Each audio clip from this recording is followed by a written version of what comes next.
Well, there's no question about that. If you tell yourself a lie often enough, you're going to start to believe it. And way around 1900, William James said, believe, and your belief will create the fact. It's got to be believed. You've got to believe it. And if there's no belief, it ain't going to happen.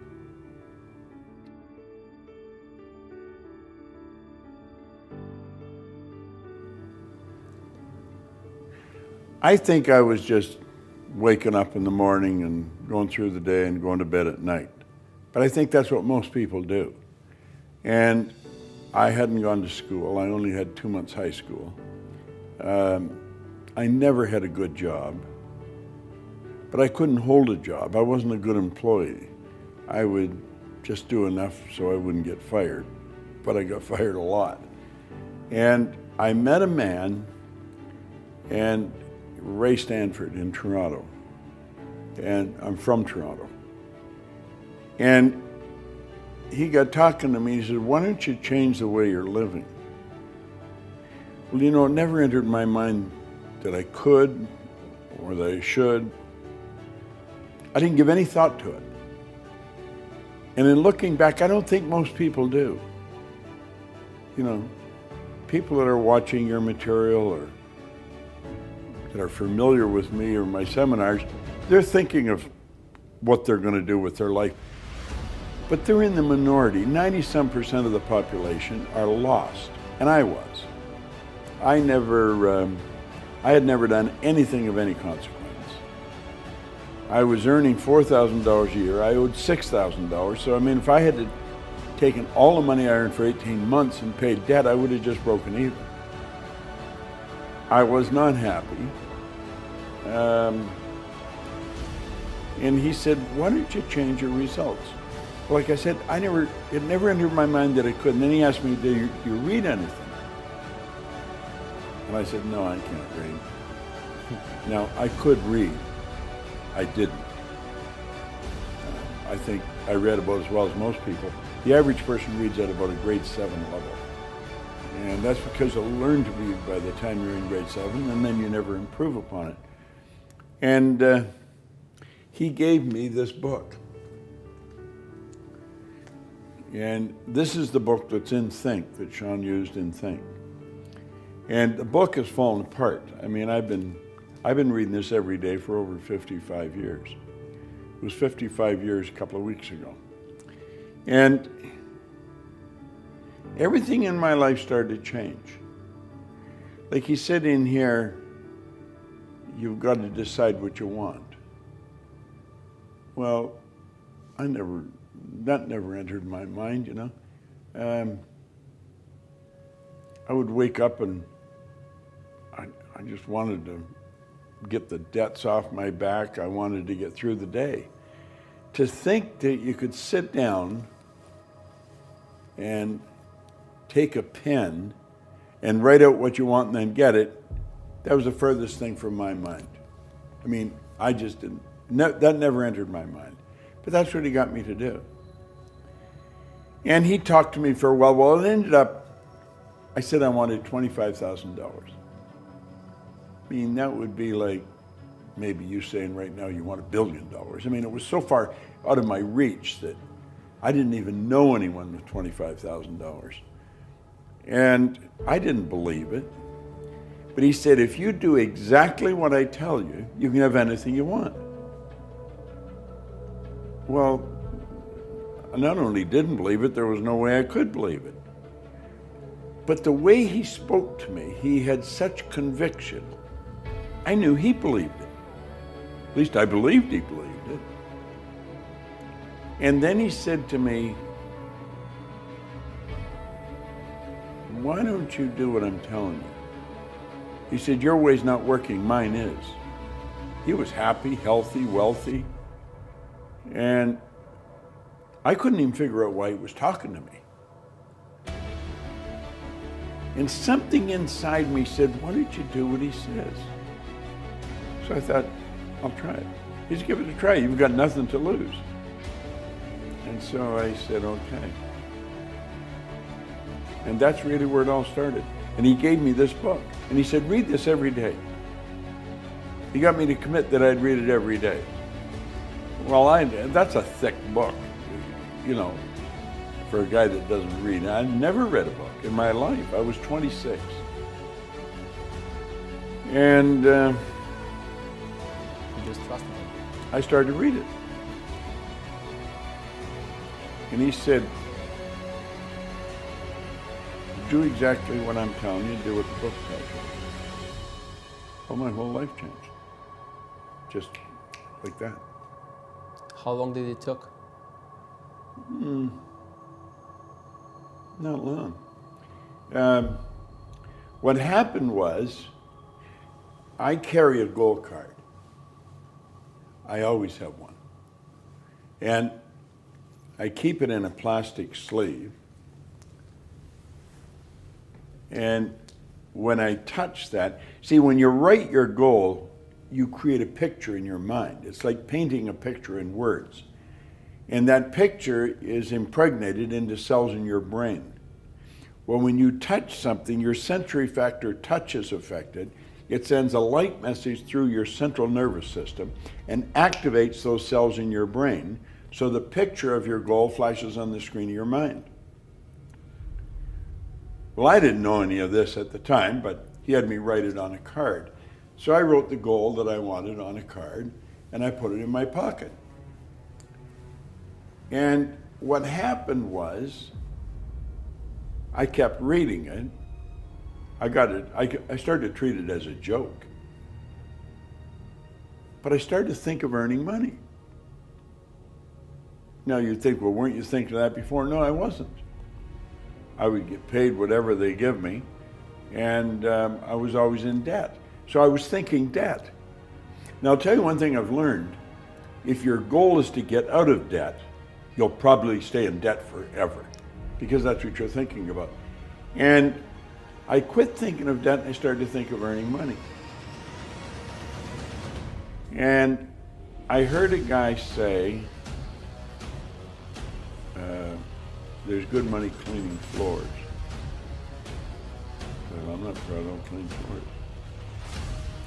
And I remember I had to borrow $980, and that was not an easy thing for me to do. I mean, I wouldn't have lent me money. Nobody wanted to lend me money. But I needed that much to buy a used floor machine and some buckets and mops. And he said something, he says, don't clean floors for somebody else, do them for yourself. So I was doing what they tell me. And that's what I started to do. I got one office to clean, then I got another one, and then another one. And you went from there? The first year I earned $175,000. In under 5 years, I was over $1 million. And I was cleaning offices in Toronto, Montreal, Boston, Cleveland, Atlanta, London, England. I would just go and open offices and hire people to clean floors. All started from a joke, presumed joke. It was.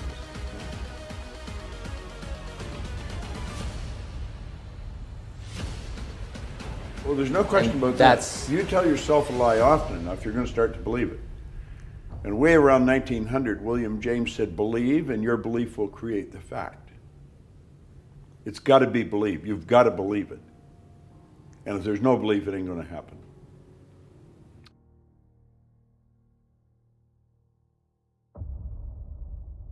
See, when you believe it, you're encased in the idea. You fuse with the idea. And that makes all kinds of things happen.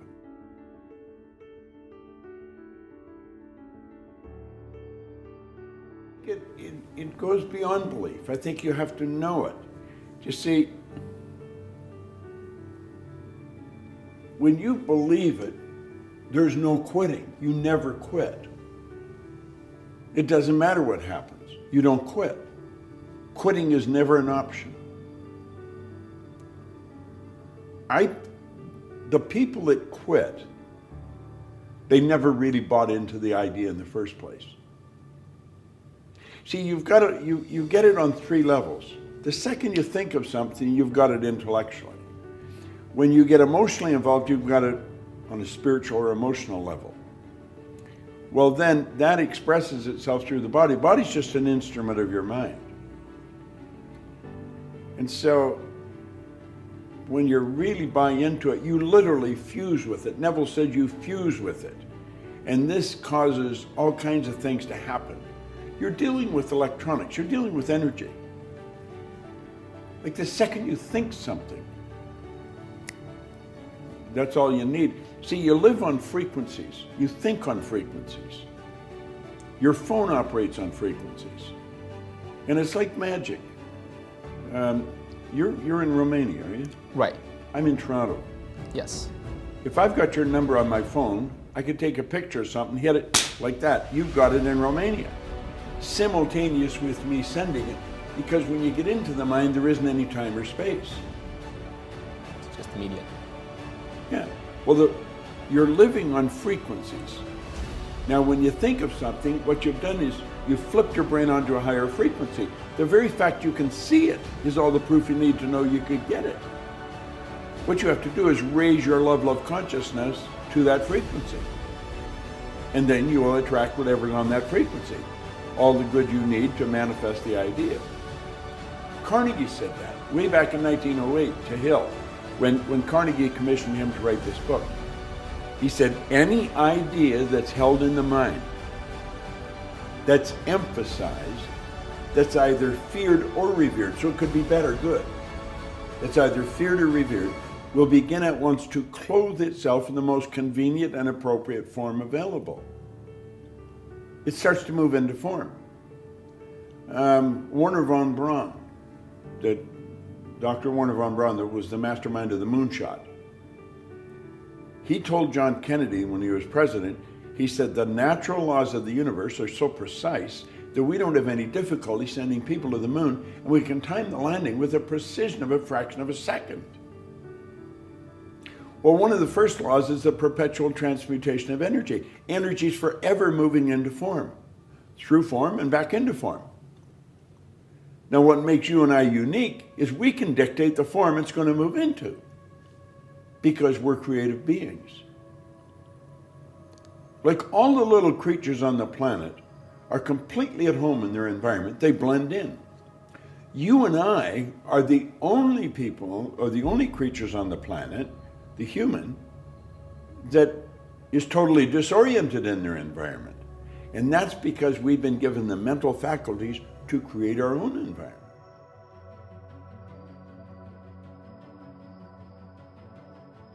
It took Hill from 1908 to 1937 to come up with this. 29 years. That's a long time. It is a long time. And he worked at it every day. And Carnegie didn't subsidize him, didn't give him any money. But what he gave him connections.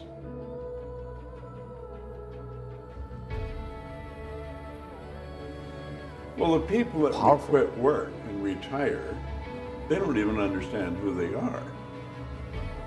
We're not made for work. Work's made for us. Right.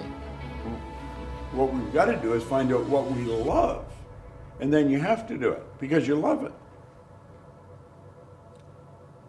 And so age, time, space, nothing to do with it.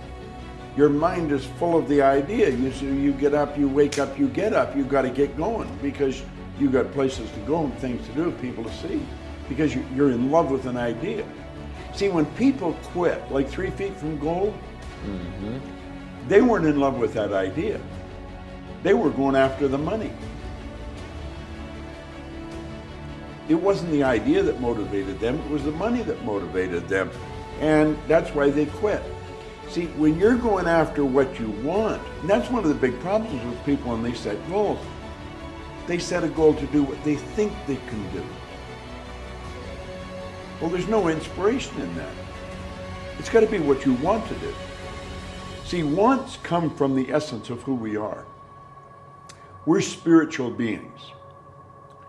And we are a soul. We don't have a soul, we are a soul. And the soul is forever seeking its awareness of its oneness with that which is, which I call God. Well, spirit's always for expansion and fuller expression. It's never for disintegration. So there's a basic law of the universe. If you're not growing, you're dying. It's create or disintegrate. Nothing stays where it is.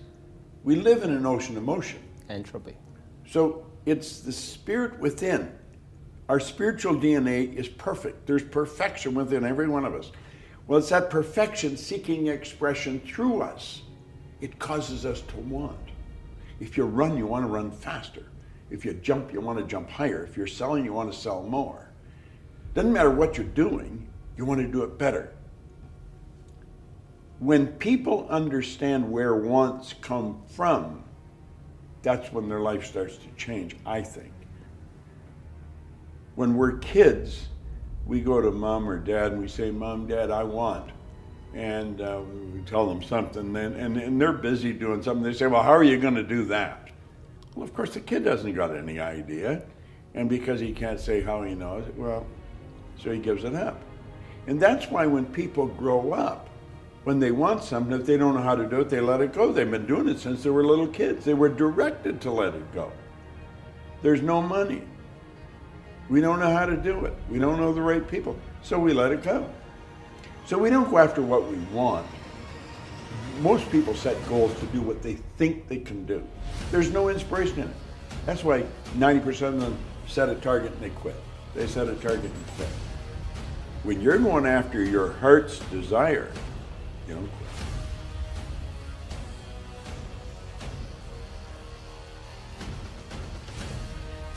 Is it? Well, they don't know what they want. That's right. You see, I got this, and then I got Earl Nightingale's condensed narration of this on a long playing record. And I'd listen to that record over and over and over again. One day, I was in the business, in the cleaning business. I had salespeople, and I had them listen to this record. Every morning we listened to this record.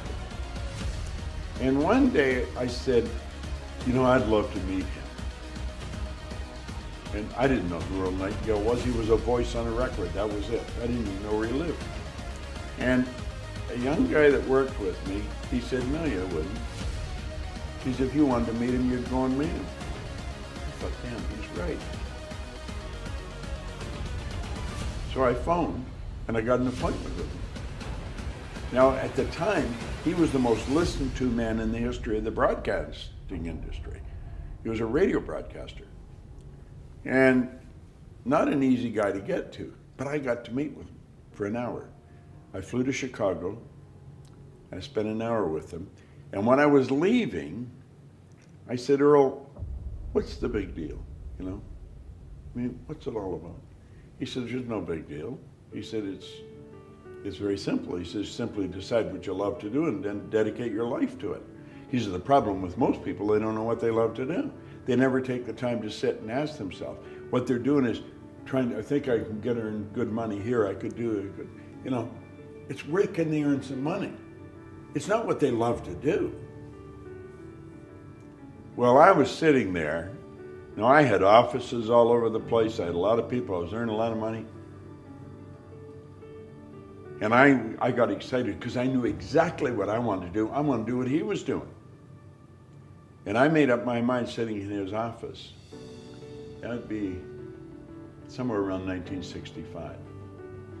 That I was going to go back and I was going to work with him. And in 1968,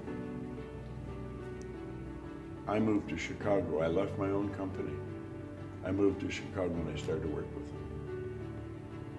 Why? Because I wanted to. I had to move my whole family. I had to get a green card. I had to move my whole family to Chicago from Toronto.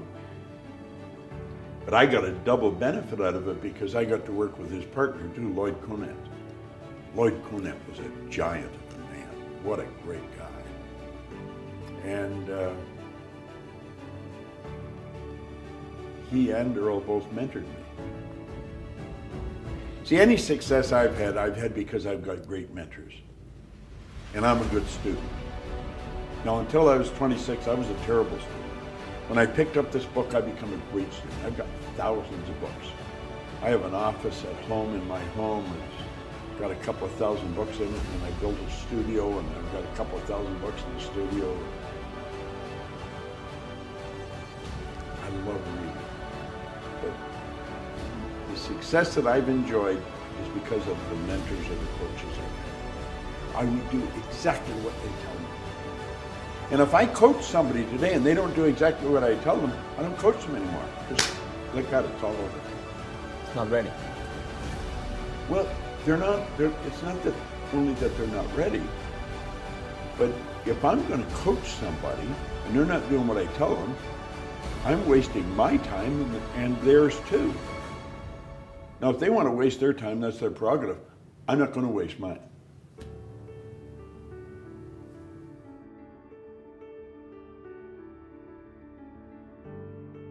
There was more to it than that.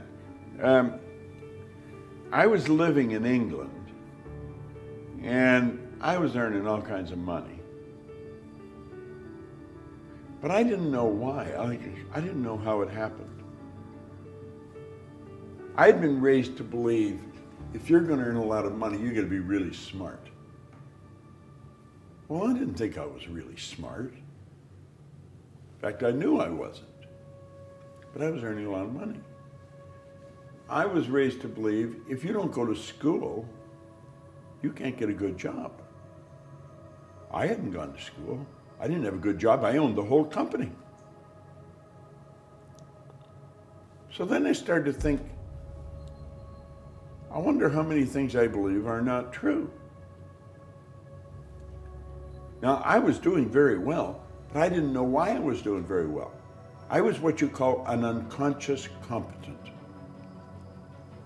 In general, that's where most successful people are. And so I made up my mind I was going to figure out why was I winning. And then I really started to study. And that's what took me to Nightingale Conant. It took me 9.5 years. And when I figured it out, all I wanted to do was teach it. That's all I did. And when you do what you love, isn't it that there's like an infinite amount of energy? Well, you say you don't get energy. All the energy there ever was or ever will be is omnipresent. It's evenly present in all places at the same time. You don't get energy, you release energy. You're just an instrument that energy flows through. Desire is the triggering mechanism that releases the energy. When you've got the desire, you've got the energy. If you haven't got any desire, you haven't got the energy. So you're just blocking it. Well, yeah, exactly. That's exactly what you're doing. See, you're a channel that it flows through. And when there's no desire, you're just a wall. That's all. Blocks everything.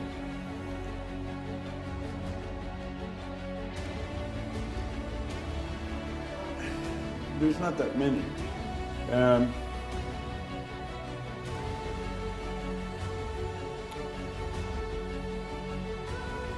If I want to do something, I find somebody that's already done it. And then I do exactly what they tell me. It's a simple rule to follow. I don't read novels. I don't watch movies. I'd watch documentaries or things like that where I can learn. I'm only interested in studying something that can cause me to become more of what I'm capable of being.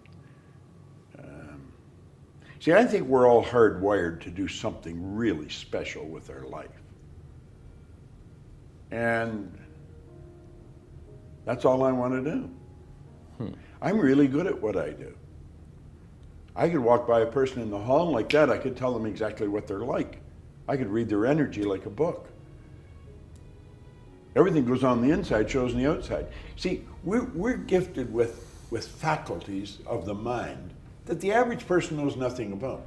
You have intuition, the will, reason, imagination, perception, memory. That's what separates us from all the rest of forms of life. We go through school and never learn anything about it. Like you'll hear people say they have a bad memory. There's no such thing as a bad memory. Everybody has a perfect memory. It's just weak. They've never developed it. Our imagination. Your imagination is the most magnificent. Hill said It's the most marvelous, miraculous, inconceivably powerful force the world's ever known. I can use my imagination to project myself into the future and bring the future into the present and start living there. You work from the imagination. You don't work to it. You work from it.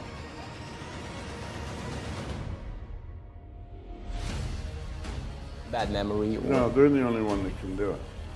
Nobody can do it for me. Nobody can do it for you. Nobody can do it for me. You got to do it for yourself. You've got to wake up. You see, all we're ever going to get is awareness. We've already got everything. The only thing we lack is the awareness of what we've got. We're God's highest form of creation. There's nothing on the planet that will equal us. Well, that's all any of us are after. Most people that are teaching don't know what they're teaching. 80% of the people that teach have never done what they're teaching. So true. Oh, yeah. You know. It's, there's very few people who understand this. Very few. Really understand it. I've been in it. I think probably I'm in the business longer than anybody's been in the business that's still living. I think Jim Rohn came in almost a year ahead of me. You only met him once. Jim and I worked, we both got hired to work for a company, the same company at the same event. And so that's when we met each other. Now we knew of each other. I think we respected each other. But we're like thieves in the night. We're always traveling somewhere, going somewhere to do something. Jim knew what he was doing. Most people in this business, I don't think really know what they're doing. There's a few that do, but most don't.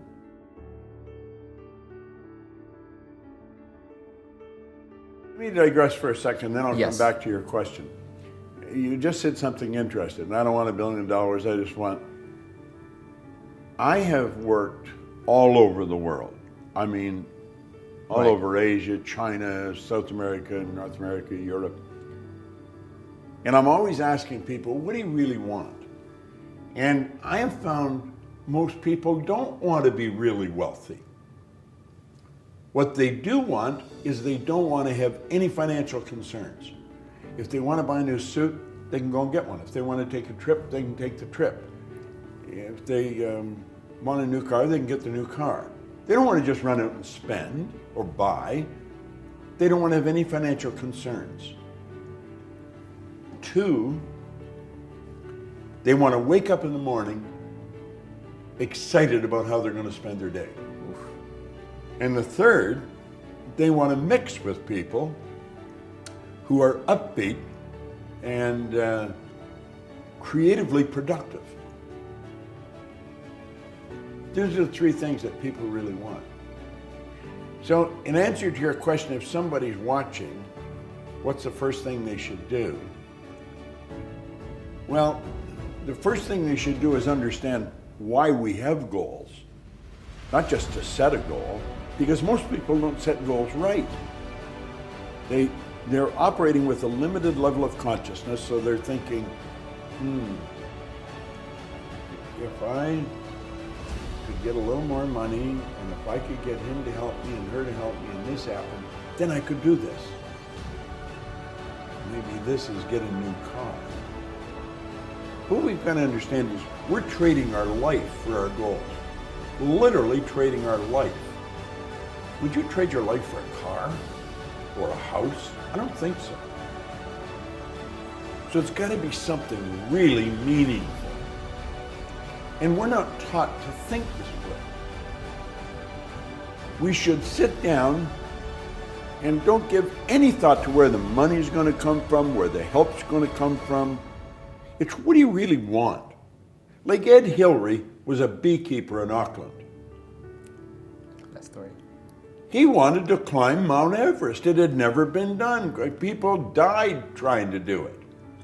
He went in 51 and failed. He went back in 52 and failed. In 1953, he stood on top of the mountain with Tenzing Norgay. But he didn't know how to get there until after he had got there. Edison didn't know how to illuminate the world until after he had done it. The Wright brothers were bicycle mechanics in Dayton, Ohio. No one believed you could fly. They had been trying it for years. But they saw it. But they wanted to do it. They didn't know how, and they couldn't tell you until after they had done it. Now, the first flight only lasted 12 seconds. And the naysayer said, yeah, but they only were up there for 12 seconds. They said, we not only got up there, we kept the damn thing up there for 12 seconds. So when a person sets a goal, they've got to say, what could I want? If I just let my mind just wander, use my imagination, how do I really want to live? That's what they should be doing. That's where it should start. And then don't listen to anyone that tells them they can't. Go to someone who has done something and ask them, what should I do? And then do exactly what the person tells them. Simple formula. It's not very difficult. If it had been difficult, I wouldn't have figured it out. Then what's stopping people? Ignorance. Ignorance. That's all the problems in the world come from ignorance. That's the purpose of life, to overcome ignorance, develop awareness. The only way to overcome ignorance is through knowledge. And the only way to get the knowledge is to study. Most people, they finish school, close the book, say, that's over, I'm never going to open another book as long as I live. They're screwed, it's all over.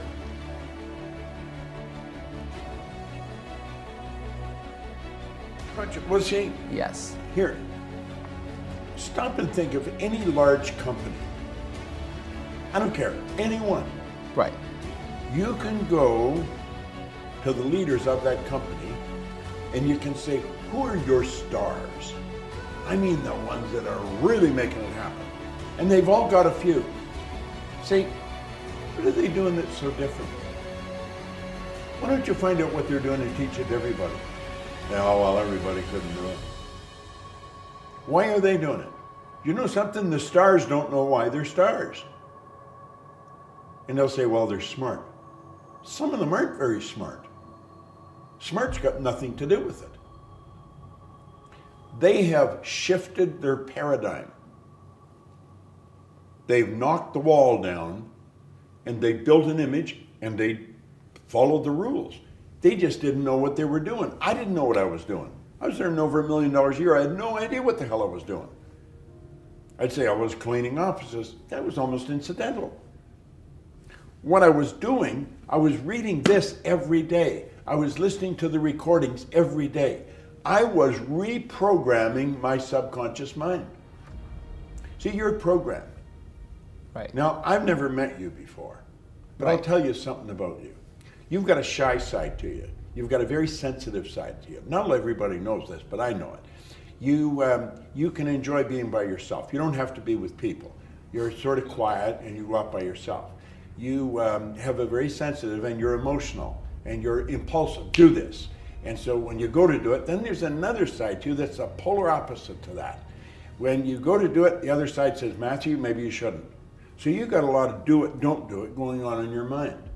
You operate almost perfectly from the right and left hemisphere of your brain. You're almost right down the middle. In fact, you're good at all kinds of things that are totally unrelated. So you have difficulty. Now, I could keep going. I could tell you more. How do I know that? I can read your energy. I can feel it. Everything about you tells me that. I don't have to ask you if I'm right. I know I'm right. I know you're a man. I know you're a woman. You'll say, well, God, everybody knows that. No, they don't. Babies don't know. Babies don't know the difference between male and female. The baby has to develop an awareness of the difference in gender. Well, at a very early age, we put a cap on awareness, and then we say, now it's all about the intellect. And so we've got lessons in school, and you've got to remember what's in the book, and if you pass the test, you get the degree. There's all kinds of people walking out of schools with degrees. They're going crazy by degrees, and yet they can't find work. They're broke. You got people that have a doctorates in economics, and they're broke. How could that happen? Because they don't know how to use the information they've gathered. These higher faculties we've got are like magic. In fact, that brings up something in my mind. I work conventions a lot. I haven't done as many lately as I used to. Frequently at a convention, they'll hire a magician, an illusionist sometimes. And if I'm working the same convention, every now and then the magician will want me to be part of the trick. And so I see how these things are done. Well, they may have a box and they have a pretty girl in a bikini or something, put her in the box, and he takes and taps the box a couple of times like that. I jump out of the box. And the people are blown away. They say, how the hell did that happen? Well, if you knew how it happened, it's so obvious. The biggest job for the magician is to know that you don't know what they're doing. They're going to remember that. When you find out what's happening, it's not magic any longer. But when you study your personality and you study life and you study your mental faculties, that's real magic.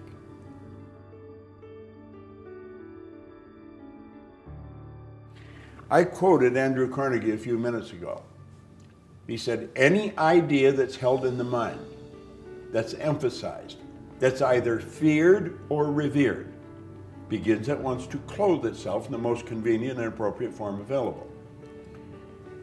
Depression it starts out from ignorance, doubt, and worry.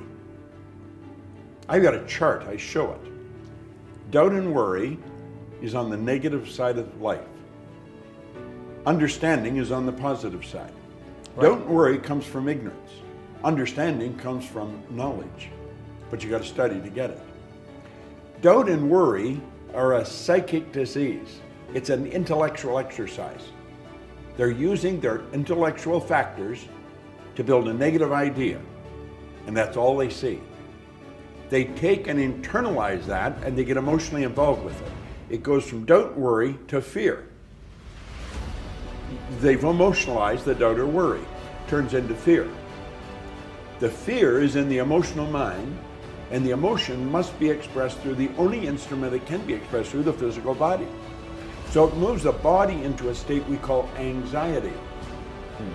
Anxiety is never expressed. Anxiety is suppressed. The suppression turns to depression. They ball it up inside. They suppressed the fear. It turns into depression. The depression turns into disease. The disease turns into decay. St. Clair Lewis was right. He said, we don't die, we kill ourselves. Now, what is the opposite of all that? You go from ignorance to doubt and worry, to fear, anxiety, suppression, depression, disease, disintegration. Go over on the other side. You go from understanding to an emotional state called faith. You just know it's going to move into form because you understand the law. Faith isn't believing something you can't see. Strange thing about faith and fear, they both demand you believe something you can't see. Why would people choose fear over faith? Because they're ignorant. So you go from understanding to faith. The faith manifests on the physical plane, not as anxiety, as well-being. The well-being is not suppressed, it's expressed. And the expression turns to acceleration. You're building energy. And that is because there's no dis-ease, you're at ease. And that turns into creation, not disintegration. It's all a mental trip that they're building. Now they go to the doctor gives them Valium or some kind of drug to cool them out. He gets them numb so they don't know what the hell they're doing. I could show anybody how to overcome depression if they'll do it, but they got to do it. And that's where repetition comes in.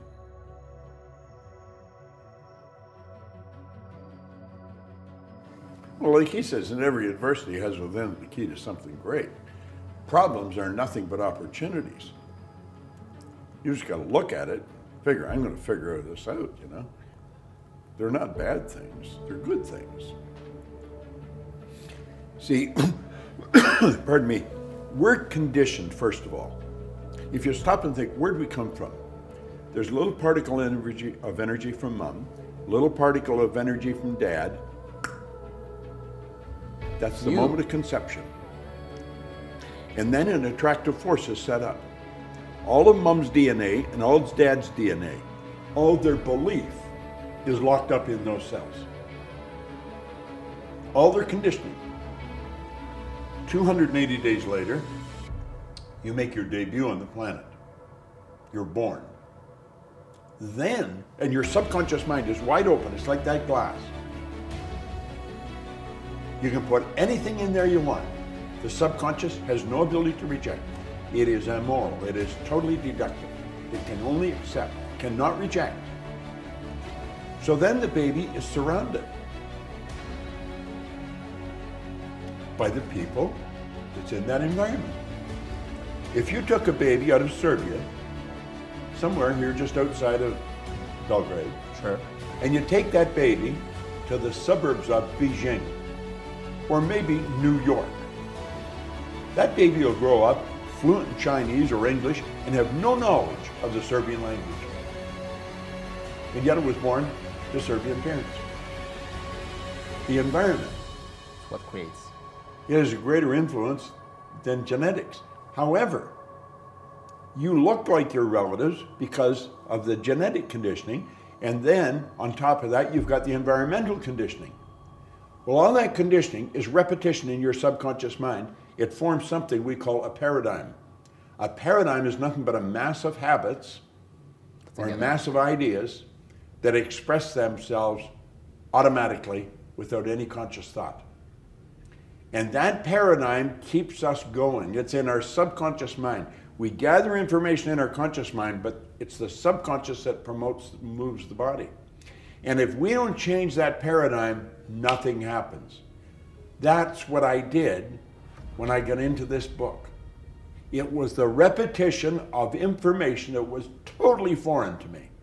It was totally foreign to anything I had ever heard. And as I started to listen to it on recordings, I couldn't stop listening to the record. I had never heard anybody talk like that. I thought, wow, anybody can have anything they want. What if that's true? Well, I found out it was true.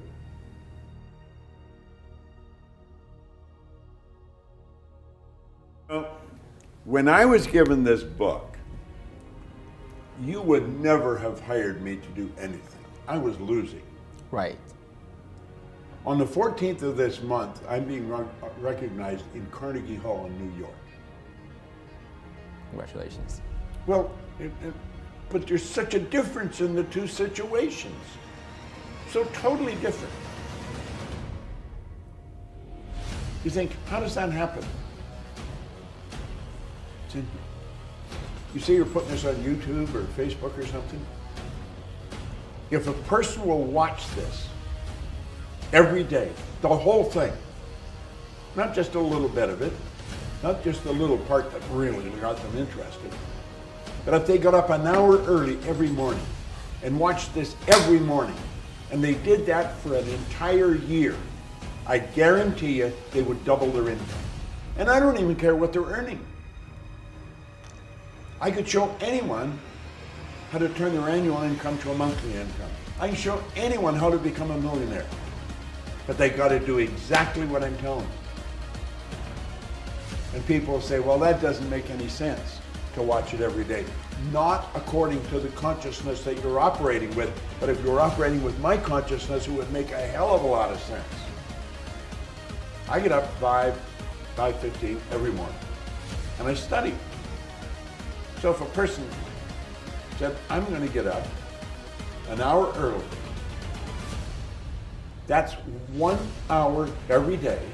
That's 9 40-hour weeks in a year. So you'd be studying what we're talking about, concentrated study for 9 40-hour weeks in a year. Their life would just totally change.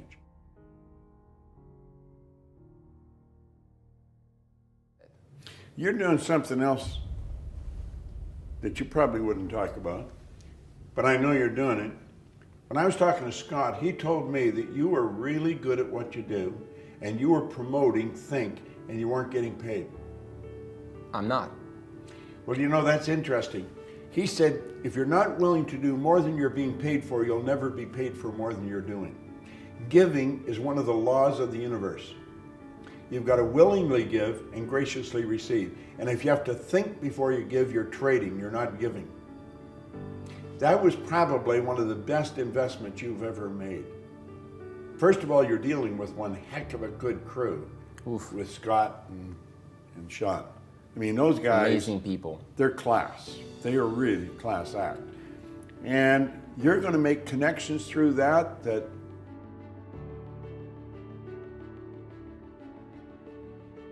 Well, what you just said is a good example too. Most people blame their environment. Like there's people here in Serbia. I heard it 3 or 4 times today.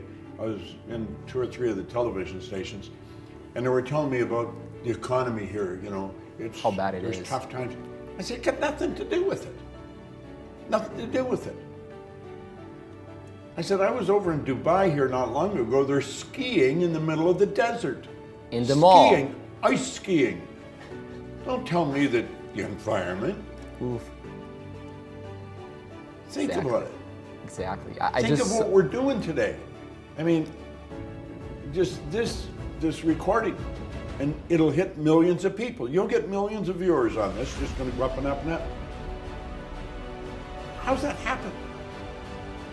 I've got a studio that I built in my backyard, and it's got 4 cameras that I can work. I can work it myself. I have an IT guy in Phoenix, and he can come in and switch cameras for me. I can stream all over the world from my own backyard. I think it's so magic. I walk up and maybe walk 50 feet. And I live in Toronto, so it snows in Toronto. I had the heat, I had the sidewalk heated between the house and the studio. So it doesn't matter if it's snowing, so there's no snow. And I walk into my studio and I can go all over the world from there. How's that happen? It happens because we're aware of how to do things. So if somebody's watching this, what you've done in the past has no bearing on what you're going to do in the future unless you let it. Mm-hmm. It doesn't make any difference. Everything that's happened in the past has been absolutely essential to make you who you are, to prepare you to do what you're going to do. When the movie Think comes out, you not only want to watch it, you want to get your head right into it. Watch it 1,000 times. Because now there's no excuse. People say, I don't want to read. Okay, here's the movie. What's your excuse now? You don't have any. Yeah. See, that's what a book is. A book is a movie painted in words. That's what a book is. You're just going from one picture to another.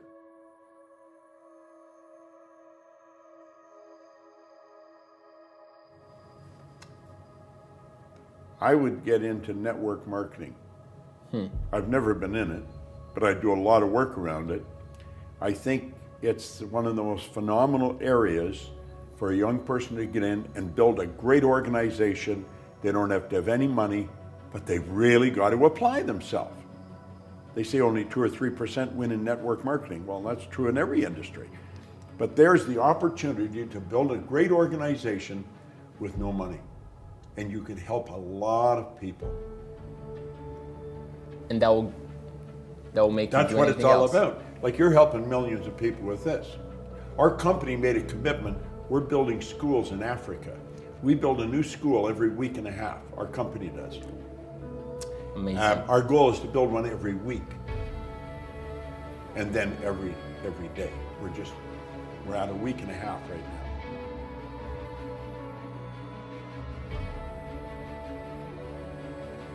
If I were 20 again, and know what I know now, I would get into something where I could grow, where I could serve other people and earn profit doing it. You've got to earn money. Profit is the first order of business. If you're not earning profit, you're on your way out of business. But that's not the purpose of any human organization. The purpose of all human organizations is to make life more meaningful.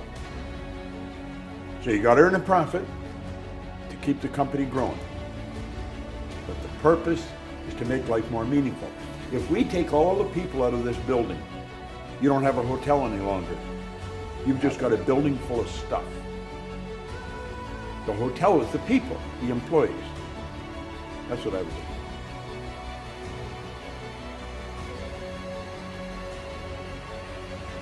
No, absolutely not. I'll tell you, I probably would have said yes 15, 20 years ago. Then what happened? I was watching Johnny Carson's show, The Late Show. And Johnny Carson wasn't there. George Carlin, the comedian, was sitting in for him. And they're both dead now. Vincent Price, a movie actor, was a guest. He's gone too. But Vincent Price had just shot a pilot. And of course they told the public on television it's a new series. Well, it wasn't a new series at all. They were hoping it would turn into a new series. They shot a pilot, and if they got good ratings, then they'd shoot a dozen more of them. Right. And so after they went through the small talk, Carlin says to him, well, tell me, Vincent, tell me about your new series. And Vincent says, oh, I think everybody's going to love it. He said, it's about a train, and it's like a magic train. Is you can buy a ticket to go back in your life. I would pay for that. Any point you want to start over. And he said, when you get there, I'm the conductor on the train. I stop the train, I let you off. And he said, I think everybody'd like to go back and start over at some point, don't you think so? I thought, yeah, I could think of a couple of things where I could have started over. And George Carlin said, no, I don't think so. He said, if I went back and changed anything that had happened in my life, I wouldn't be me. And I like me. I thought, God, what a perfect answer. No regrets. Everything that happened was necessary to make me who I am, to prepare me to do what I'm going to do. And you see, the crazy part about it, none of us know what we're going to do. We think we know. Right. We got a track, but things happen.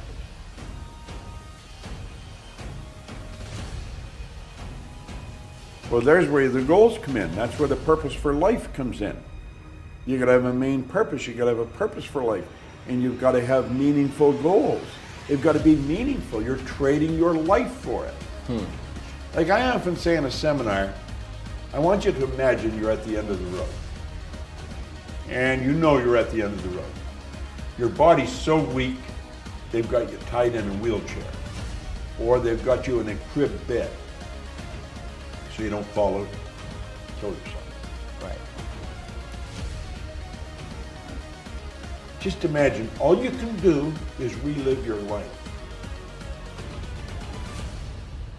I want you to imagine you're there and you go back and think, God, I wonder if we had moved there, what would have happened?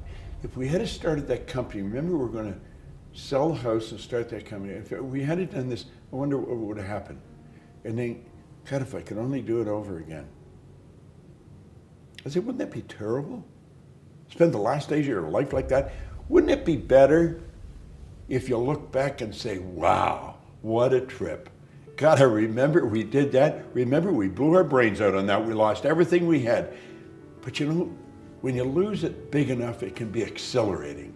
And then we did this. And what you're doing is laying there and you're reliving your whole life. And that's the goal. Got to have the goal.